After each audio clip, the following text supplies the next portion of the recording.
ఒక అమ్మాయి ఎప్పుడు కూడా మందిరానికి వెళ్ళలేదు. అయితే తనకు కొత్తగా పెళ్ళవుతుంది.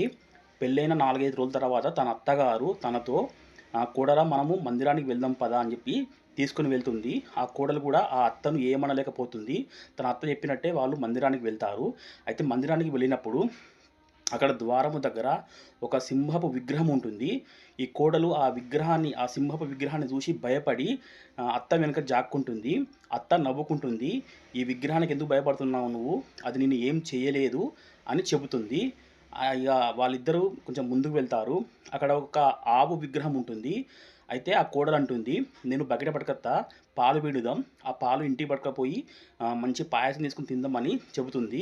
అప్పుడు ఆ అత్త నవ్వుకుంటుంది. "నా కోడలు గింత అమాయకురాలా" అని చెప్పి ఆమెతో అంటుంది గదా! "ఈ ఆవు విగ్రహం పాలు ఇవ్వదు" అని చెబుతుంది. ఇంకా కొంచెం ముందుకు వెళ్ళిన తర్వాత ఒక పాము విగ్రహం ఉంటుంది.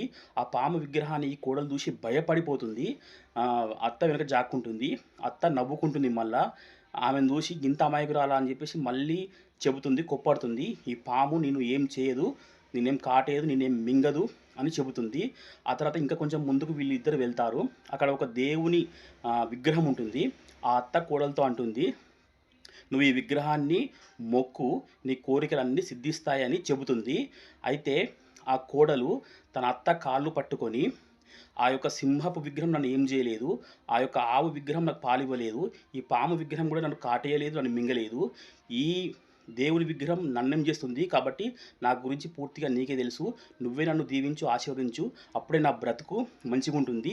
నువ్వు ప్రాణం ఉన్నదానివి కాబట్టి నా సమస్యలు నీకే బాగా తెలుసు. నువ్వే నన్ను దీవించు, నేను చల్లగా ఉండాలని" చెబుతుంది. అర్థమైందని నమ్ముతున్నాను.